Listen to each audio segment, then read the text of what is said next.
Smart contracts are very popular nowadays, but what are they and what problems do they solve? The term smart contract was first used by Nick Szabo in 1997, long before Bitcoin was created. He is a computer scientist, law scholar, and cryptographer, so I'll spare you his exact words. But in simple terms, he wanted to use a distributed ledger to store contracts. Now, smart contracts are just like contracts in the real world. The only difference is that they are completely digital. In fact, a smart contract is actually a tiny computer program that is stored inside of a blockchain. Let's take a look at an example to understand how smart contracts work. You probably are familiar with Kickstarter, a large fundraising platform. Product teams can go to Kickstarter, create a project, set a funding goal, and start collecting money from others who believe in the idea. Kickstarter is essentially a third party that sits in between product teams and supporters. This means that both of them need to trust Kickstarter to handle their money correctly.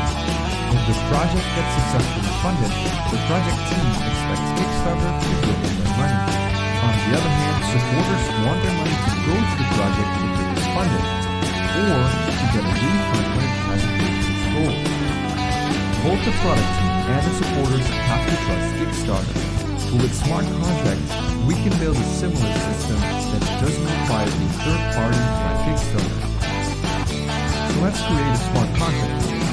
We can program the smart contract so that it holds all the received funds until a certain goal is reached. The supporters of a project cannot transfer their money to the smart contract.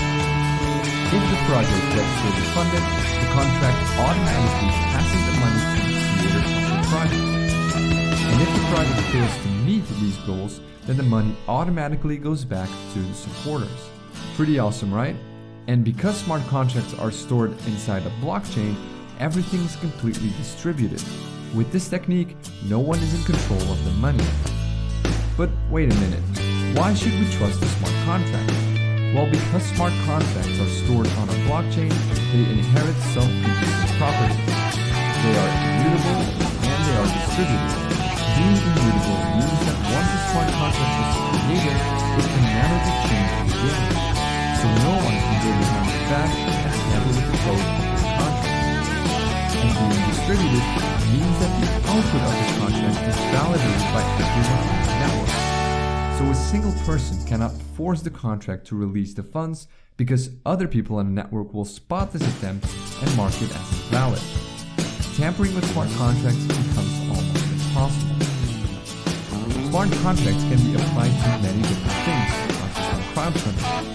Banks, for example, could use it to issue loans or to offer automatic payments. Insurance companies could use it to process certain claims. And postal companies could use it for payment on delivery, and so on and so on. So now you might wonder, where and how can I use smart contracts? Well, right now there are a handful of blockchains to support smart contracts. The biggest one is Ethereum.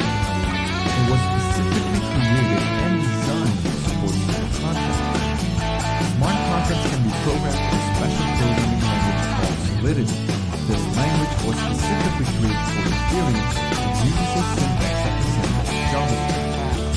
It's also worth noting that Bitcoin also has support for smart contracts, although it's a lot more limited compared to Ethereum. So now you know what smart contracts are and what problems they solve.